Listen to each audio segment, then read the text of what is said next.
So in a way, today's question, are the Celtic gods archetypes? So it's more of a theological question, more of a matter of opinion, my opinion in this case, than other questions I've answered in this series. So if you want to recap on the earlier videos in this series, here they are. So I talked about the Druids, how the ancient and modern Druids coincide or not with one another. I talked about Celtic migrations, what we know about that, what the current scholarship is on that. Talked about Irish and Welsh deities and how different they are from one another, how they're presented differently in the material. And I talked about whether there's such a thing as a Celtic pantheon. So we're into the world of the gods now. And so on to the question at hand, are the Celtic gods archetypes? As I explained in the last talk about Celtic pantheons, our knowledge of Celtic deities comes from a few different sources, from myths in the medieval texts, like Bendigeidfran in the Mabinogi, and occasionally from folk tales and from inscriptions on altars made during the period of contact between the Celts and the Romans, like this altar to Maponos. And we also know the Celtic gods from things like the names of rivers, like Sabrina, the goddess of the river Severn. Now, what we mean by archetypes is worth defining before we go any further with this. So archetype originally just meant a typical example of something, perhaps something useful as a pattern for making copies. So an archetypal chair has 4 legs and a seat and a back. End of story. So this was the use of the word in English until the early 20th century, when the meaning began to develop in new ways. So in literary theory, it used to refer to different types of characters. So these character types include the pretty maiden and the questing hero, the king and the hag, and so on. So these are really stock characters. And the idea was that if authors used stock characters, their work would appeal to a wide audience. Of course, using stock characters can also make stories really generic and predictable. That's the downside. So then there's the kind of archetypes used in psychoanalysis, which was developed by Carl Jung. And I won't try and explain his theories in depth, but Jung's archetypes have a lot in common with literary archetypes. So Jung believed that his archetypes were universal, present in the human unconscious, and they contained important symbolism. As a psychiatrist, Jung was developing a system aimed at helping people. However, these ideas are prone to become too general.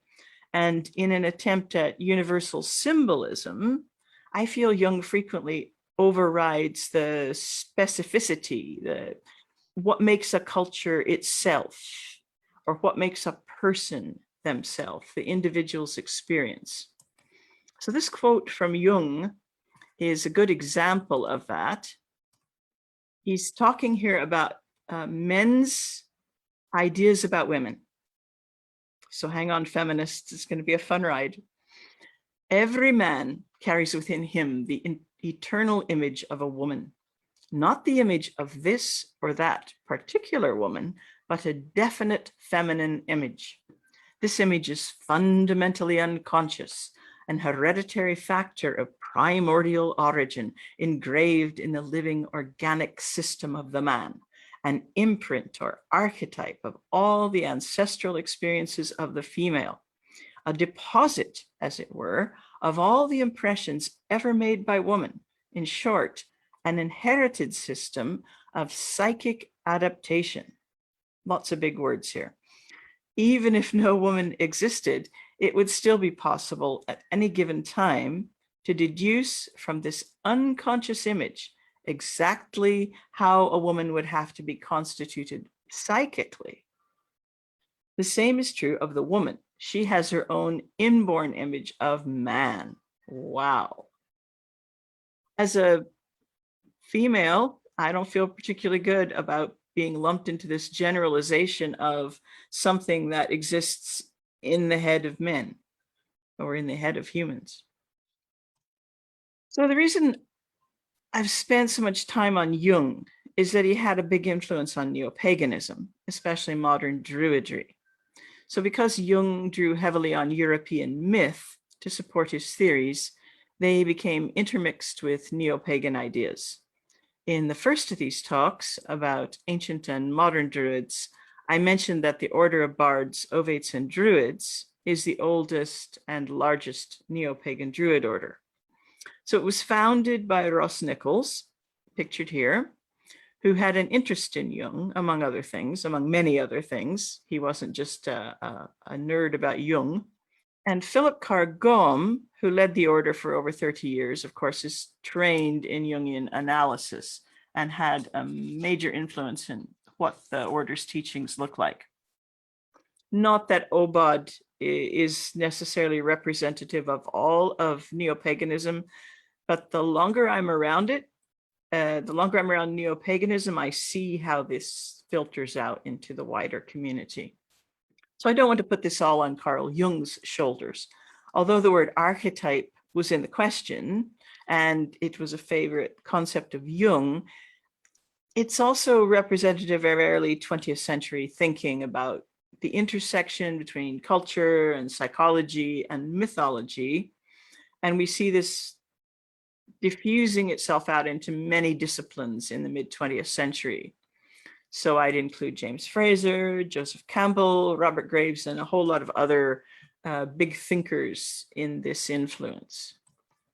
So in the mid-20th century, people were excited to discover more about other cultures, and people had become open enough to be fascinated by the common threads that many cultures share. And as globalization began to take hold, there was certainly a need for this. People needed to be more open to each other. And there was a need to recognize that there are universal aspects to human culture. However, pendulums have a way of swinging too far. And at its worst, universalism erases cultural and religious differences.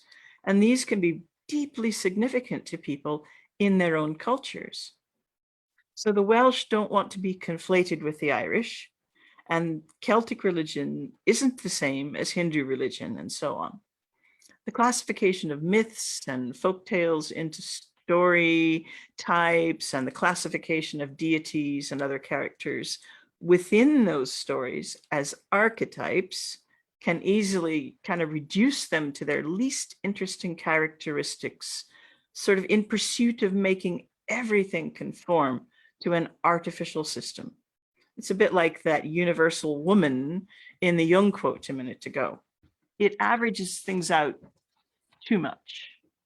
So obviously, systems like this, where we classify everything, it can be really appealing to people who are trying to reconstruct lost cultural material.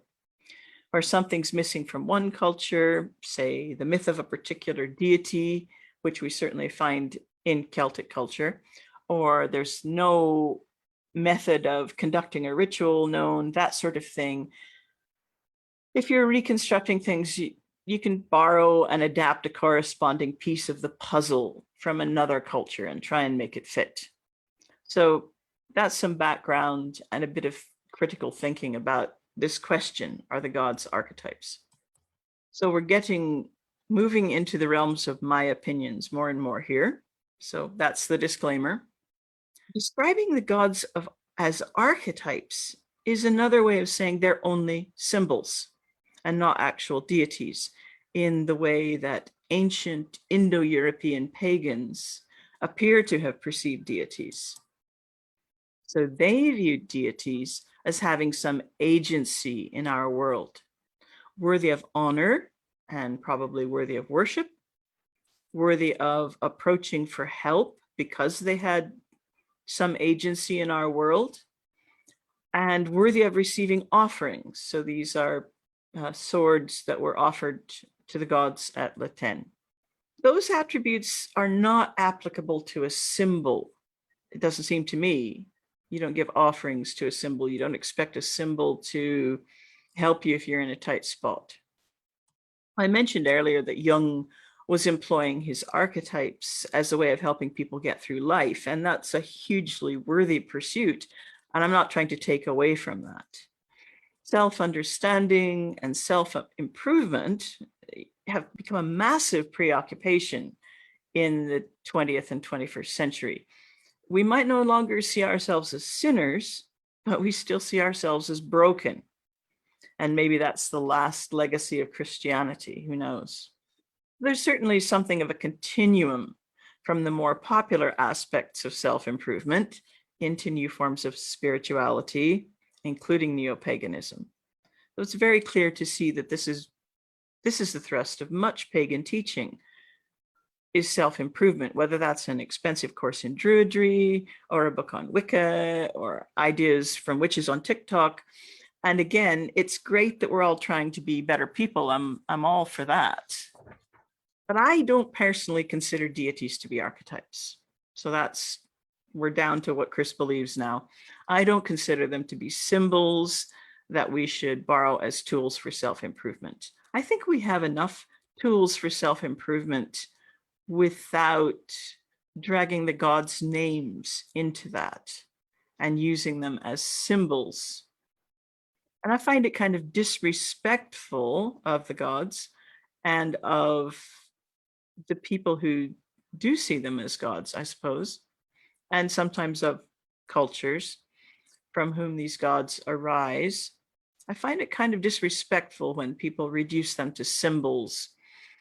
I'm not comfortable with deities being treated as sort of interchangeable, all the mother goddesses, all the this goddesses, all the war gods, la la la. To me, they're actual deities. They have connections to specific cultures, and they're worthy of honor and awe and a source of real help in the real world. And therefore, they're worthy of respect and they're worthy of offerings.